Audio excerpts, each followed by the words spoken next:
Chapter 13. That same day Jesus left the house and went to the lakeside, where he sat down to teach. The crowd that gathered round him was so large that he got into a boat and sat in it, while the crowd stood on the shore. He used parables to tell them many things. Once there was a man who went out to sow corn. As he scattered the seed in the field, some of it fell along the path, and the birds came and ate it up. Some of it fell on rocky ground, where there was little soil. The seed soon sprouted because the soil wasn't deep. But when the sun came up, it burnt the young plants, and because the roots had not grown deep enough, the plants soon dried up. Some of the seed fell among thorn bushes, which grew up and choked the plants. But some seeds fell in good soil, and the plants produced corn. Some produced 100 grains, others 60, and others 30. And Jesus concluded, "Listen then, if you have ears." Then the disciples came to Jesus and asked him, "Why do you use parables when you talk to the people?" Jesus answered, "The knowledge about the secrets of the kingdom of heaven has been given to you, but not to them. For the person who has something will be given more, so that he will have more than enough. But the person who has nothing will have taken away from him even the little he has. The reason I use parables in talking to them is that they look but do not see, and they listen but do not hear or understand. So the prophecy of Isaiah applies to them. This people will listen and listen, but not understand.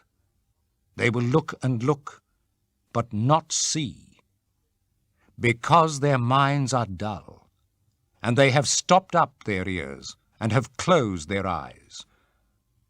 Otherwise, their eyes would see, their ears would hear, their minds would understand, and they would turn to me, says God, and I would heal them.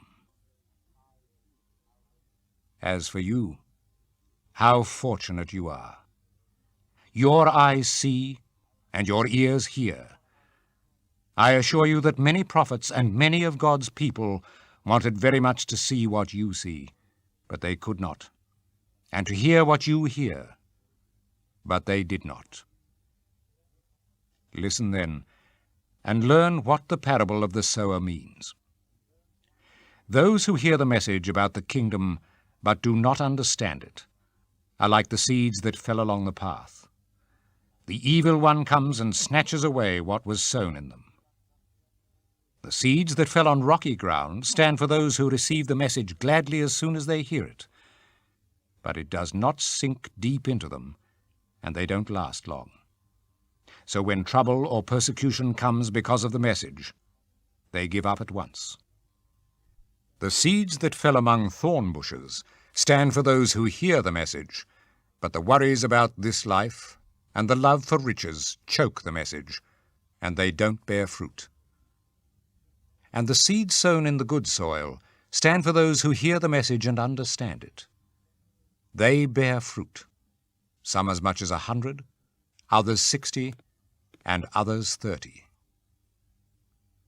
Jesus told them another parable. The kingdom of heaven is like this. A man sowed good seed in his field. One night, when everyone was asleep, an enemy came and sowed weeds among the wheat and went away. When the plants grew and the ears of corn began to form, then the weeds showed up. The man's servants came to him and said, "Sir, it was good seed you sowed in your field. Where did the weeds come from?" "It was some enemy who did this," he answered. "Do you want us to go and pull up the weeds?" they asked him. "No," he answered, "because as you gather the weeds, you might pull up some of the wheat along with them. Let the wheat and the weeds both grow together until harvest. Then I will tell the harvest workers to pull up the weeds first, tie them in bundles and burn them, and then to gather in the wheat and put it in my barn." Jesus told them another parable. The kingdom of heaven is like this. A man takes a mustard seed and sows it in his field. It is the smallest of all seeds. But when it grows up, it is the biggest of all plants. It becomes a tree, so that birds come and make their nests in its branches.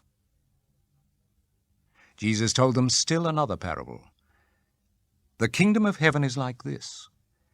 A woman takes some yeast and mixes it with 40 liters of flour until the whole batch of dough rises. Jesus used parables to tell all these things to the crowds.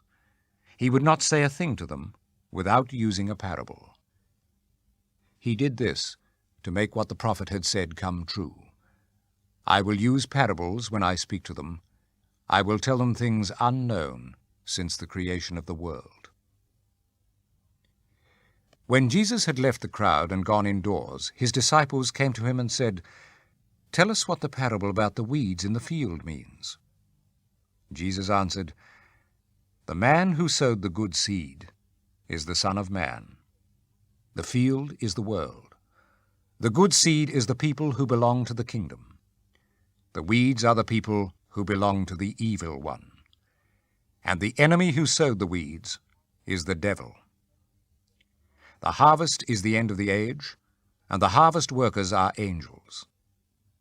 Just as the weeds are gathered up and burnt in the fire, so the same thing will happen at the end of the age.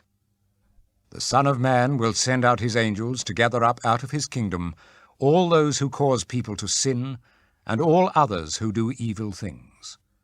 And they will throw them into the fiery furnace, where they will cry and grind their teeth.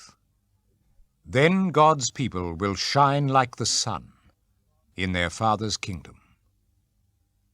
Listen then, if you have ears. The kingdom of heaven is like this. A man happens to find a treasure hidden in a field. He covers it up again and is so happy that he goes and sells everything he has, and then goes back and buys that field. Also, the kingdom of heaven is like this. A man is looking for fine pearls, and when he finds one that is unusually fine, he goes and sells everything he has and buys that pearl. Also, the kingdom of heaven is like this. Some fishermen throw their net out in the lake and catch all kinds of fish. When the net is full, they pull it to shore and sit down to divide the fish. The good ones go into their buckets, the worthless ones are thrown away. It will be like this at the end of the age. The angels will go out and gather up the evil people from among the good, and will throw them into the fiery furnace, where they will cry and grind their teeth. Do you understand these things? Jesus asked them. Yes, they answered. So he replied, This means then that every teacher of the law who becomes a disciple in the kingdom of heaven is like the owner of a house who takes new and old things out of his storeroom. When Jesus finished telling these parables, he left that place and went back to his hometown. He taught in the synagogue, and those who heard him were amazed. Where did he get such wisdom, they asked. And what about his miracles? Isn't he the carpenter's son? Isn't Mary his mother? And aren't James, Joseph, Simon, and Judas his brothers? Aren't all his sisters living here? Where did he get all this? And so they rejected him. Jesus said to them, A prophet is respected everywhere, except in his hometown and by his own family. Because they did not have faith, he did not perform many miracles.